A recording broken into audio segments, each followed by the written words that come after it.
303 billion barrels of proven oil reserves. Largest in the world, 96% of export revenue. One commodity. Time from diversified economy to single-point dependency, 40 years. This is not about whether oil is good or bad. Not about the ethics of nationalization. This is about a mechanism that converts resource abundance into structural fragility. About the fact that a single revenue stream was never designed to withstand global price volatility. This video does not analyze policy, does not debate right or wrong. It only dissects one mechanism. The mechanism of eliminating economic redundancy through resource concentration. And once redundancy is gone, collapse is only a matter of timing. When 96% of foreign currency comes from oil priced in New York and London, when no manufacturing sector remains capable of export, economic sovereignty is no longer a constitutional right. It is only a mathematical question. What happens when that one price falls? Over 4 decades, Venezuela's economy is no longer balanced across sectors. It concentrates entirely into crude oil extraction and export. Through deliberate policy, through fiscal addiction, through the systematic destruction of alternatives. PDVSA, Petróleos de Venezuela S.A., not an energy company among many revenue sources, but the single enterprise generating 95% of all export dollars.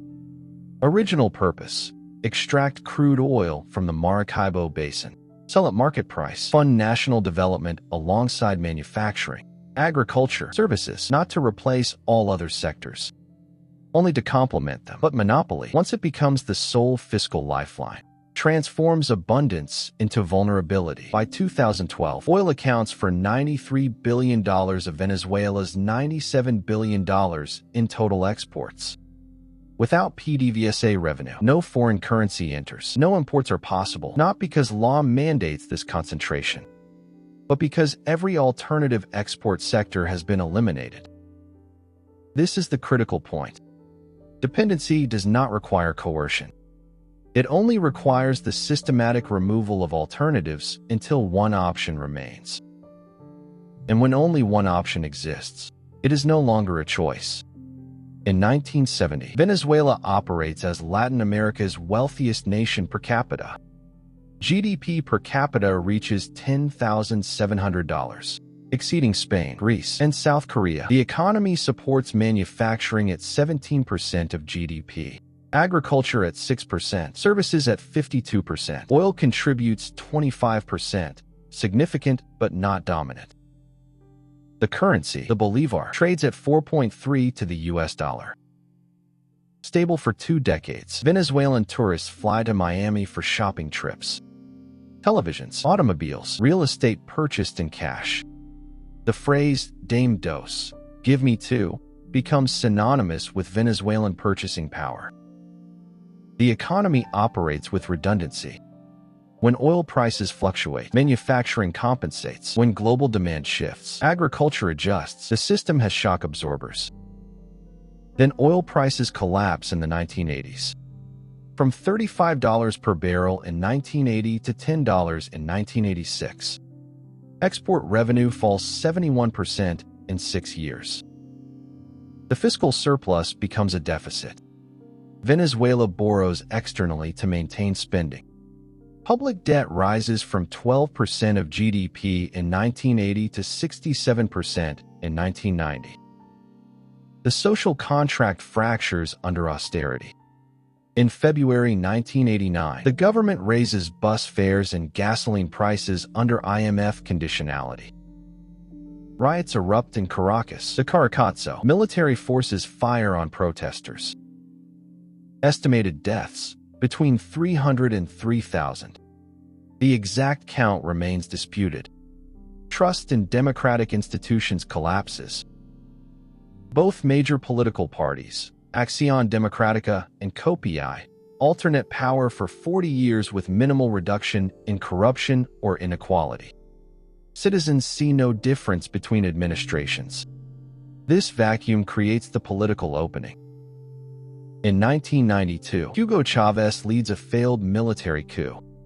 He appears on television, accepts responsibility for the failure, and becomes a national symbol of defiance.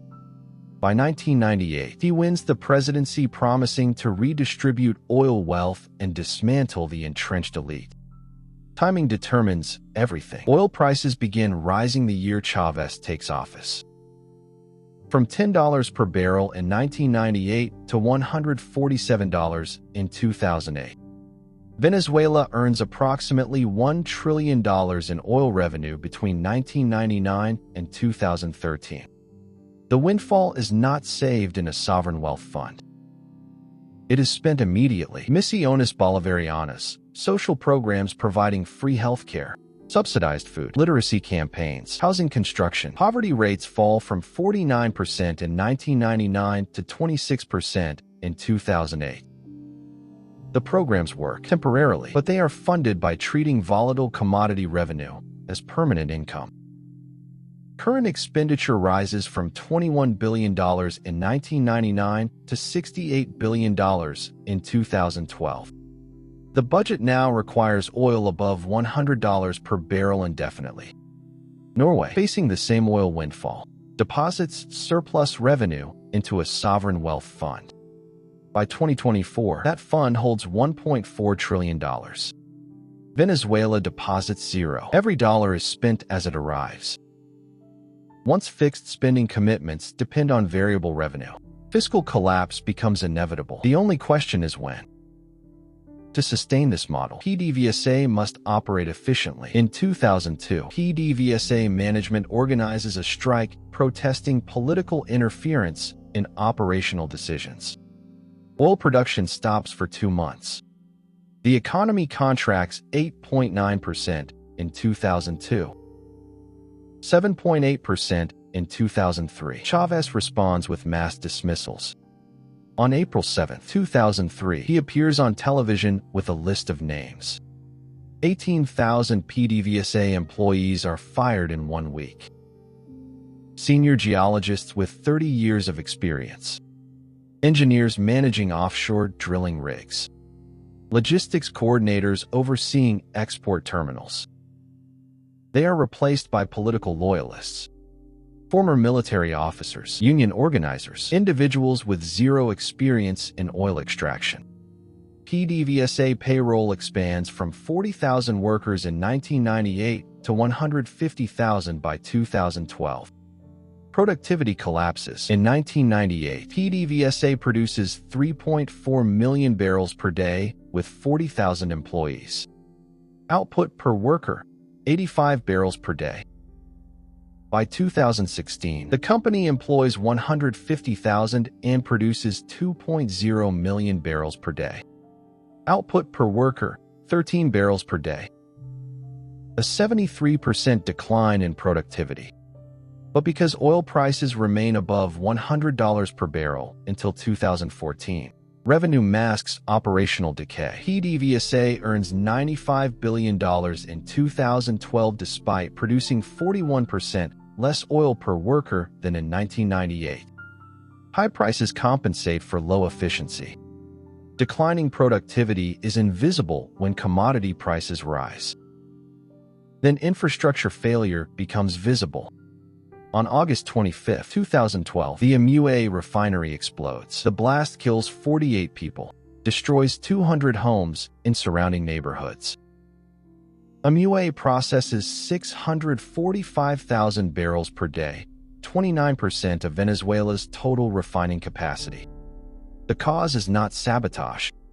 It is corroded gas pipes, deferred maintenance for a decade, safety systems ignored. After the purge in 2003, PDVSA no longer employs engineers capable of maintaining equipment at industrial scale. Oil spills become routine. In 2020, crude oil leaks from Lake Maracaibo contaminate fishing grounds. Fishermen report catches falling 90% in 2 years. Not because fish populations decline naturally, but because oil slicks poison the water column and breeding grounds collapse. Once technical expertise is purged and replaced by political loyalty, Infrastructure decay compounds annually. Maintenance schedules are ignored. Equipment operates beyond design life. Safety margins disappear. The dependency is now complete. Venezuela produces nothing else for export. Manufacturing has declined from 17% of GDP in 1970 to 8% in 2014. Agriculture from 6% to 4%. The only export that matters is oil. And the entity extracting that oil is collapsing from within. In 1982, Mexico, oil accounts for 75% of export revenue. Crude prices collapsed from $35 to $10 per barrel between 1981 and 1986. GDP contracts 3.5% in 1983. 4.2% in 1986. The peso loses 90% of its value. Mexico defaults on $80 billion in external debt. In 2014, Russia, oil and gas represents 68% of export revenue. Crude falls from $110 to $46 per barrel in 7 months.